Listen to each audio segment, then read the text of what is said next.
Has the debate shifted in the House of Lords on what people should be discussing when looking at Brexit and how we can make this a success? Yes, it's very much shifting in that we had this week a two-day debate, the biggest debate in the history of the House of Lords, with 195 peers speaking on the EU withdrawal bill. And throughout the speeches, it's becoming very clear now that when we had the referendum, which, by the way, was called nearly 2 years ago, it was 2 years ago this month, and when it was called, at that time, both Houses of Parliament, the House of Lords and the House of Commons, the majority of the members in both houses wanted to remain. And in the past, if we look at history with referenda, we've had very few. Whenever there's been a referendum, on the whole, the referendum has reflected the will of Parliament. Yep. This is the first time that it's gone the other way. Yep. But what does that tell us? That the parliamentarians are out of touch, or that actually people don't know what they voted for? Well, what has happened is people were given 4 months to make that decision 2 years ago. They made the decision on a narrow basis, 52-48, and a lot has happened in the meantime. The negotiations are carrying on, and the government has drawn these red lines that we have to be out of the customs union, we have to be out of the single market.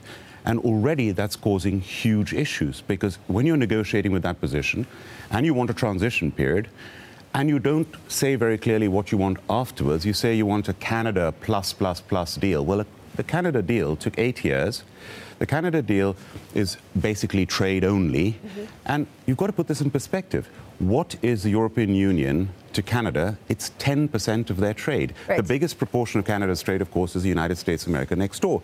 And we heard Liam Fox just now saying that the growth is going to be coming, 90% of the growth is going to be coming from other countries outside Europe. But whatever way we look at it, even if the European trade is declining as a proportion of our trade, it is still 50% of our trade. Right. And on top of that, now this is a very important point that people don't make, on top of the 50% that we have with the European Union, through the European Union, we have another 20% through free trade agreements with countries like Japan, Canada. So 70% of our trade is now with and through the European Union. And we want to go after the other 30%. What are you telling me, Lord Bilimoria? I'm saying as a that businessman, will I give up 70% for 30%, which I may never get, by the way. Yep. And within that 30%, you have the Commonwealth countries. You know what proportion of the Commonwealth countries of our trade? Less than 10%. But what are you telling me? And countries like India have free trade agreements with only 9 countries, not one with the Western world. What are you telling me? That Brexit can be stopped, should be stopped? I am saying, and I've said this, I was the first parliamentarian after the elections last year to say that I think Britain will end up remaining.